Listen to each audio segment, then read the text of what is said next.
Hello and welcome to Todd Talk, where insight meets inspiration. I'm your host, Todd Hiller, and I'm an author, speaker, and longtime community leader, here to guide you on a journey towards fulfillment and balance. In every episode, we'll explore ways to fill life's emptiness, helping you uncover practical tools to create harmony, purpose, and happiness. Whether it's thriving in your career, nurturing personal growth, or simply finding joy in the everyday, Todd Talk is your space for real conversations and actionable advice. So let's thrive together, personally, professionally, and beyond. This is Todd Talk, and I'm thrilled to have you here.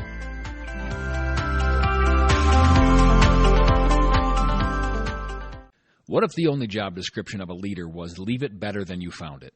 I have been thinking a lot about leadership lately. I've been having some conversations with people about leadership.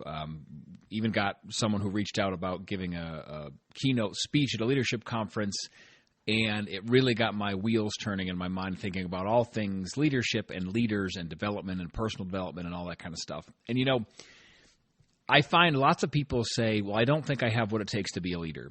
And I've also heard people say, well, I could never be a leader. I don't know the first thing about leadership. And I think that you will find even people who say that, or even if you as a listener are thinking that yourself right now, that there are lots of things that you may not even think of and lots of situations you might not think, you know, very deeply about or carefully about because to you at the surface, they're just situations you found yourself in that you worked through. And if you pick them apart and look a little bit deeper, you realize that you have led people through things when you didn't even realize you were doing it. So some reflective questions I think you can ask are, do people feel stronger after they interact with you? Do you think you have energy that you can share with people and they kind of feed off of that? Are situations calmer and clearer and safer because you showed up? Are they happy to see you coming when there's a problem at hand?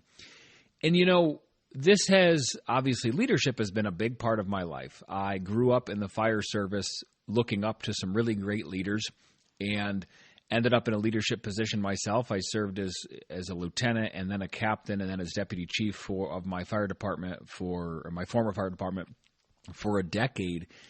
And, you know, as a chief officer, really you are hoping that the people who serve with you, the people who serve under you, so to speak, even though I've never liked that term because I've never thought of it that way before. I've never thought as the quote-unquote subordinates under me as a chief officer as lesser people in any way, shape, or form. And the goal, I think, of leadership really is to leave the people and the situations you find yourself in better than you found them, and to lead people to places where they can better themselves. And whether or not they want to become leaders themselves is okay if they don't want to, but you are leading them down a path that will allow them to become better at the things they are interested in and better at the things that they want to pursue. And this shows up all over the place. Not my examples will probably be, you know, heavily be from the fire service, but it doesn't just apply in the fire service or, you know, the world of public service. This shows up in the corporate world. This shows up when you are parenting children. This shows up every day with your friends and your peer group and the folks that you grab coffee with. Leadership is everywhere. And even in small situations and small doses, someone always ends up the leader of a group. You probably don't notice it all the time because in the quieter situations, it's not all that prominent. But every situation you have ever been in where it has taken more than 25 seconds to solve a problem, there has been someone leading the charge or leading the other people in the group. I had a fire service instructor years ago, very early on in my fire service career and tenure, that asked me one day, I was in a class, and he said, "Hiller, here's your situation." And he bring this picture up in the slide, and he's like, "You're incident command. What are you doing?" And I was like, and I just rattled off some stuff. And he said, "Good, stop, full stop, you're done." And I'm like, "But I had more things to say." And he said, "I don't care what you were going to say next." He said, "One of the most important parts about leadership is knowing that you have to start making decisions right away and figure out where to go and where to call audibles along the way and how to evolve and adapt to the situation as it unfolds in front of you." And that has always stuck with me. It has always been with me through all my difficult calls in the fire service and even through my everyday life. A call specific to the fire service, you know, when leadership has always been, this call has stuck with me. It happened, I'm going to say, if I have to think about it, I'm going to say it happened 12 to 15 years ago, somewhere thereabouts, give or take. We had a multi-vehicle fatal accident on a very busy road in town. And when I got there, it was truly like something out of a movie. Like, I sometimes pick on the TV shows that are about the fire department and EMS and all that kind of stuff, because I'm like, it makes for great TV, but this isn't necessarily real life. But in this instance, it would have made for great TV. There were 5 vehicles total involved, but because the call was so severe and it had blocked the entire roadway, by the time the first fire department showed up, and I was the first one on scene to get there as a chief officer, and when I got there, I looked around. There was hundreds of vehicles, literally, that I could see. So it was on a long, straight stretch of road, on a very busy road, a very wide road, and all the people who had stopped because the road was blocked were now out of their vehicles, and they had migrated up to the scene in both directions. So probably a half mile of backup, people got out of their vehicles and walked. So think of how many cars fit on a half-mile stretch of road. At least one wide. Some people had pulled over into the shoulder of the road and also come walking up to see what was wrong. And now they wanted to help, and so I'm not picking on anybody involved for being there, because bystanders sometimes are the ones who call 911. Sometimes they initiate some initial rescue stuff, and they can be a huge asset to us in the long run of helping the people on scene. But I realized that when I got to the scene and realized where the vehicles were that were involved in the accident, I had to very quickly sort out who was involved and who was not involved. So I stood up on the guardrail on the side of the road, and I said very loudly that I needed everyone to go. If they were not involved in the accident, they were just bystanders, they needed to go back to their vehicles and back up so we could sort out who was actually hurt. Because out of those 5 vehicles, there was 9 or 10 people who were actually victims of the accident and involved and needed medical attention and medical treatment somewhere along the way.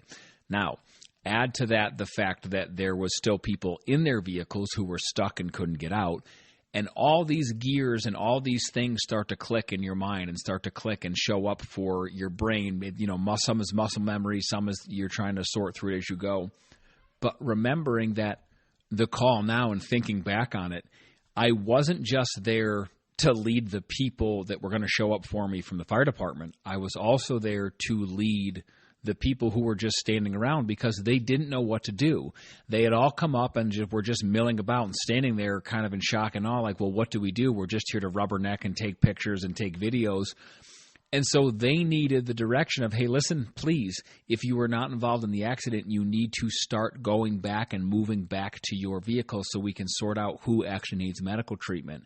Once that took place, the leadership chain had already started, and one decision after the other I had to keep making from that moment forward. So I had fire department folks to lead once they got there, and I also had these 100 people standing around who wanted to do something to help, but we really couldn't have them doing stuff on the scene for lots of reasons, danger and safety and all that kind of stuff. So if you find yourself ever in a group of people, even if it's not in an emergency situation, realize that there is always someone who is going to lead the group to do whatever they need to do. And think about it sometimes. If that has been you, then you have been in a leadership role before, and sometimes you may not have even known it. And there's so many layers of things in that specific instance about the call. So, with any fire call, you don't control the outcome. Right? We don't control what happens. It's an emergency situation. That's why we show up. And we don't necessarily control exactly what the outcome is, but we do control how we lead ourselves and the other people through it. We make sure that everyone goes home safe. We make sure the situation is stabilized. We make sure that the people and the public are safe. We make sure that your crew feels supported and confident. And all those things are examples of leaving the scene better than you found it. And really, that's the goal. We want to show up at an emergency, calm the situation, settle and solve the problems, protect people's lives, protect people's properties. If it's an actual fire, put the fire out. If it's a motor vehicle accident, get the people out of their vehicles and make sure the roadway, they are safe in and around the roadway. And, when you think about this, it becomes really apparent that leadership isn't proven when things are easy. It's revealed when things are really uncertain and sometimes really difficult. Now, every leadership story isn't so I can talk about myself or so I could relive the call or so I could talk about what other people did that was a great example of leadership, but it's about the people when you lead. Leadership multiplies, because when you lead well, you're not just solving a problem, you're kind of shaping the people who are working there right alongside you. And I said before that, even if the people who are serving with you and under you don't want to become leaders, or they don't want to step into a leadership role right then or in the future or the near future, you are still helping them grow into the person they want to become. You are leading by example. You are listening as a leadership skill. I have a note on my desk at work that says leadership is listening. And it's been stuck there for a long time, because you need to create space for other people to grow when you lead them. You don't just say, hey, I'm in charge, I'm going to point my finger and tell you what to do, because that's not leadership. Leadership is not about the accolades and about wearing the white helmet and about people patting you on the back and saying, oh, look at him, he's so cool because he's in charge. It's about creating space for others to grow, for others to learn, for others to become better, for others to find their path through the difficult, for others to find their place as they work towards a common goal. Because better leaders build better leaders.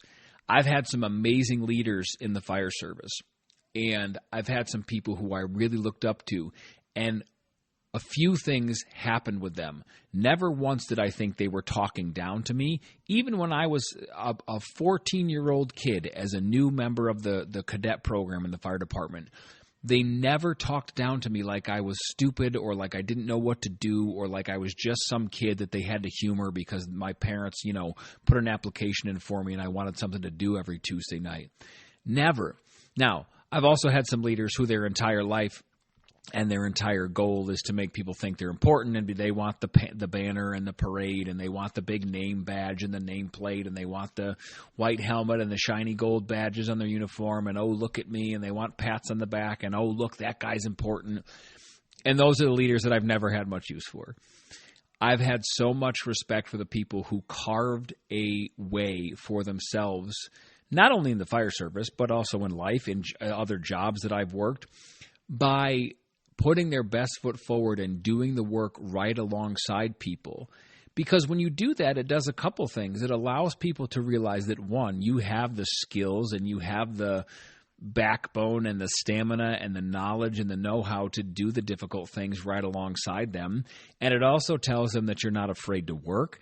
And it also gives them an insight into how they can do things. If they're looking for a way to do things and they don't know, they can start by following your example. That's why leading by example is really important. And then once they do it a few times, once they get their feet under them, once they've been in the department for a little while, or once they've been in a certain job for a little while, or once you've been a parent for a little while, you can start to develop some other skills and do it your own way, and you can allow yourself to grow. And the good leaders right alongside you will let you keep growing and keep going as you move up. And, again, leadership is not rank dependent. I have met some people who were, in different, even in one of my jobs that I used to work, there was a person, he had no title. He was just a regular good old-fashioned worker, just like I was at the time. But he could lead people through any situation because of how much knowledge he had about the job we were trying to do. He was super well-versed in all the things we needed to do job skill-wise. And he very easily went about whatever we had to do that day because he was just good at it and he knew what the job at hand was. And that transforms into leadership pretty seamlessly and sometimes a little bit on the quieter side, because those of us working with him just followed his lead because we're like, dude, he knows what he's doing. Just, go do what he's doing because he's got it covered. He doesn't have to ask questions of the bosses. He doesn't have to ask our supervisor what to do. He just knows what to do. So following his lead, just by natural progression, we were already better because we were learning as we went with him. Because, again, he didn't talk down to us. He was just one of us. He was just one of the guys, one of the workers. But he was always so able to easily show us what to do and how to do the job and how to do a good job at it and how to do it correctly that we all just kind of naturally followed him.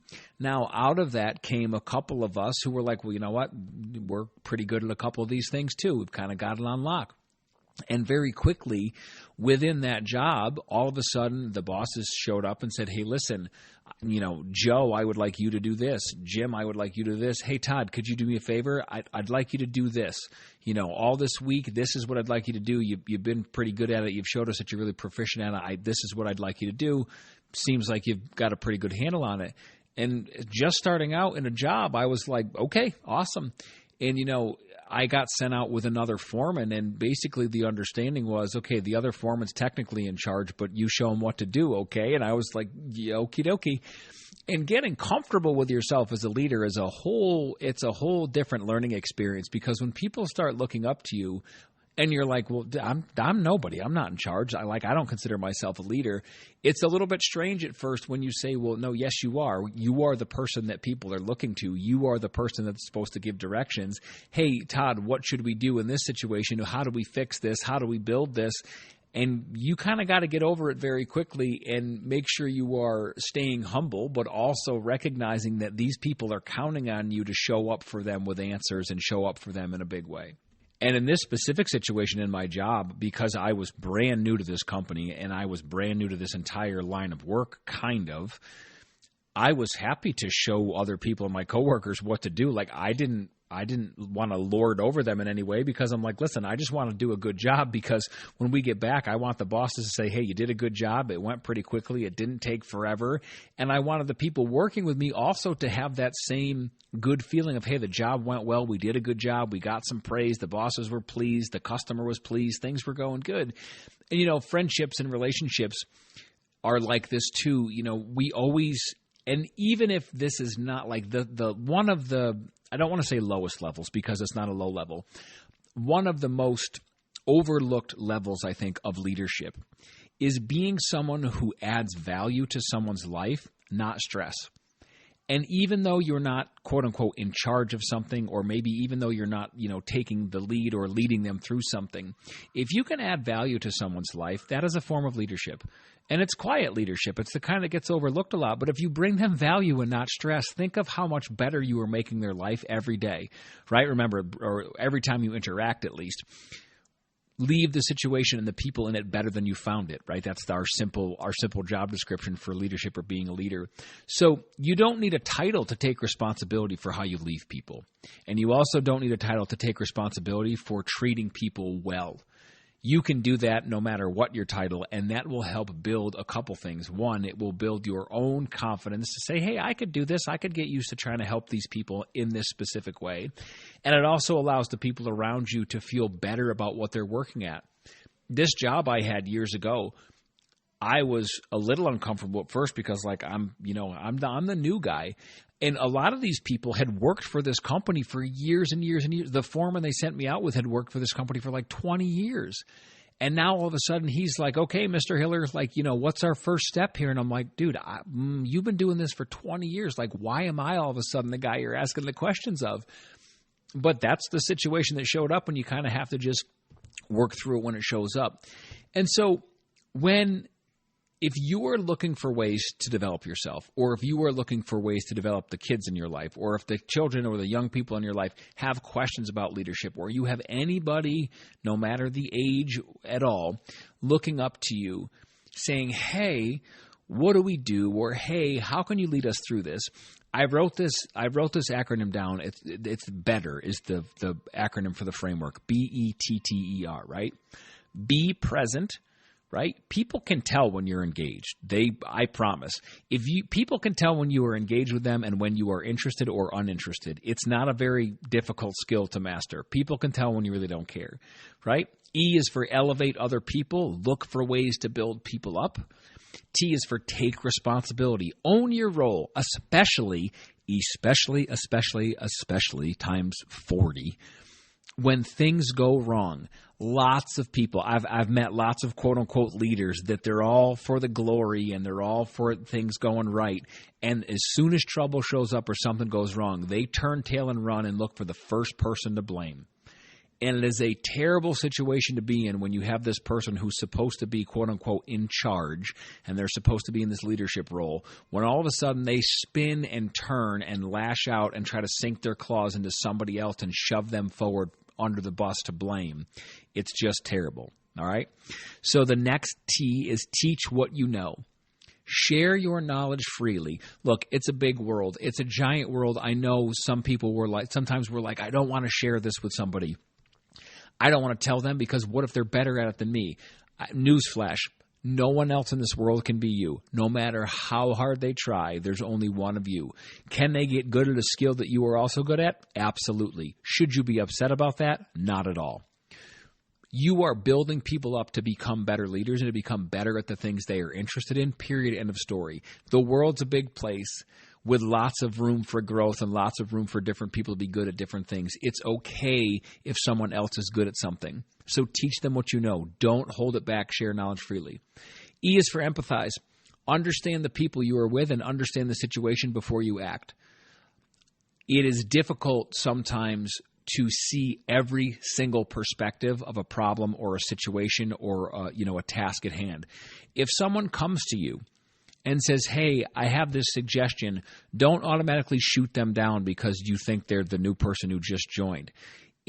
I was afforded a lot of opportunities in my life very early on in the fire service and also very early on in this job that I was referencing with my story before, for people to allow me to show them that I was good at doing things and I was capable of doing things. And if I had leaders that just wouldn't do that and wouldn't give me the chance to speak up and just, they never even thought about it before they took action, they just said, nope, do this, this, and this, I don't care what you think, I wouldn't have the experience I have had so far. And then the R is for reflect.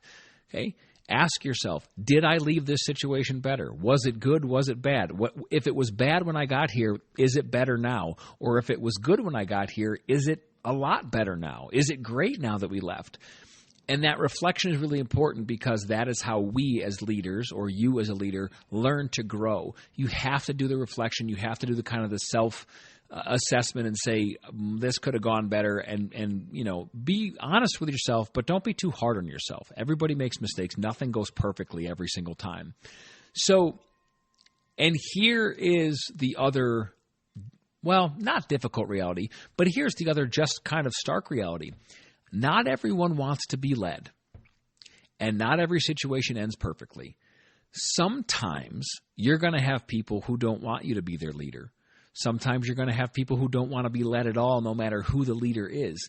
Understanding that about human nature can give you a lot of grace in difficult situations when people just put their head down and they're going to buck the system no matter what because they do not want to be led. And also remember, not every situation ends perfectly. Your goal is to leave the situation and the people better than you found them, but that doesn't mean you have to leave them perfectly. Life is all about growth and all about learning. Nothing's going to go perfect, especially not the first time, and especially also not if it's a true emergency or a place where a leadership role is really needed. And also, leaving something better, quick note, doesn't mean fixing it, and it doesn't mean fixing everything. There can still be lots of problems, even if a situation is left better than you found it. Lots of things go good, and lots of things go wrong sometimes. But if you leave the situation better than you found it, that doesn't mean you have to fix every single thing in the situation. It just means you have to do your best to make it better. And it also means you improve what you can control. I had a conversation with someone the other day. They're going through a whole bunch of stuff, and a good friend of mine we have this saying. We always remind each other, hey, listen, one thing at a time, and the things that are out of our control, don't waste your energy on things you can't control. Think of how tired you would be if every time it rained you yelled and screamed and kicked the wall because you don't like rain and you think you control the weather. We can't control the weather. It's out of our control. Let it go. Let it go. Find other things to focus on and be happy about. So it means improving what you can control in a situation, not fixing everything. And sometimes better is quieter, safer, or just a little less broken than it was when you got there. We're not going for perfection, you guys. We can't make perfection overnight or in one single fell swoop sometimes. We're making it better, safer, quieter, or just a little less broken than it was when we got there. And that's okay too. And we're going to wind this down, you guys, but as you listen, I want you to do some introspective thinking too. Think about a recent interaction. Did you leave it better, or did you leave and feel like, well, the situation's kind of heavier now? And if you don't want to take on a leadership role, that's perfectly okay. But if you're looking for ways to improve yourself, or the young people in your life are looking for ways to improve, have them ask themselves these questions, right? And if you're looking for ways to kind of make these little small adjustments, you can have one conversation with yourself or with another person and make it your attempt to make the situation better. Or you can say, hey, listen, this one conversation went really great. I'm going to count that as a win of leaving the situation better than I found it. It can be one moment of patience. It can be one decision to lead instead of react. And even if you don't want to be the person leading through a situation, make sure that if no one else is stepping up, don't be afraid to fill that role and step up and lead the people around you. Sometimes people need to be led. They need leadership. And this happens in big circles, in big groups, in small circles, in small groups. It happens in relationships, even one-on-one relationships and friendships. Someone will always lead. If you're going to meet your bestie for coffee or dinner or movies, one of you will always say, hey, where do you want to go? And the other one's going to say, I don't care, you pick, right? I'm sure you've all been in that situation. Hey, what do you want for dinner tonight? I don't know, you pick. And then you pick something, and usually they're like, well, I don't want that, right? So then you're both kind of in that stalemate of, well, I guess we're both going to lead through this situation, difficult situation the same way. But look at little things like that as they pop up and show up in your life. Now, we're gonna kind of swing this full circle too, because leadership and legacy, or maybe leadership is a legacy that is built in small moments. No one becomes a polished and seasoned leader after one situation, or after one fire call, or after one job meeting, or after one, managerial role in their career position. It's the things that you build in small moments and as momentum builds, and you have to learn about it. When you give people the tools to become better, and you give people the tools to learn about themselves and develop themselves either just as better professionals or as better people who want to become and pursue leadership, you are leaving those people much better off than you found them. And that's the whole goal. It's not to sit on top of the magic throne with a whip and point your finger and yell and scream and say, everybody carry me that way, or to say, everybody bow to me, kiss the ring, kiss my feet like that. Good Lord, please go away if you're that type of leader, right? Step back and let someone who's much better at it step up than you, because clearly that's not what it's all about. And you may never know the full impact you have on someone's life if you don't ask, but that doesn't mean it makes it any less real. I've always loved the lines like, somewhere there is someone right now quietly wishing that they had your life. And the other one is that somewhere right now, there is someone who is remembering you, or has remembered you, or still remembers you for your kindness towards them, for your information that you passed along to them, for a situation where you took care of them in some way, and they won't forget that for a very long time. And even if you don't know about it, I promise those people out there exist. You really, really do.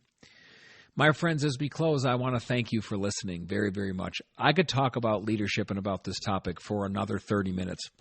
But we're going to keep these episodes short, so we're going to wind this down right now. But, as we close and as we go, first, my heartfelt thanks for listening and for your ears, and wherever you are, whether you're walking or in your car or sitting at home, I cannot thank you enough for listening. I appreciate it more than I can even say. The messages I put on these podcasts are meant for people to hear, and it makes me so happy that people do actually get a chance to hear them. So thank you, thank you, thank you. So as we go today, leave people stronger. Leave situations steadier. And whatever you do, keep your chin up, keep going, and leave it better than you found it. Take care, you guys.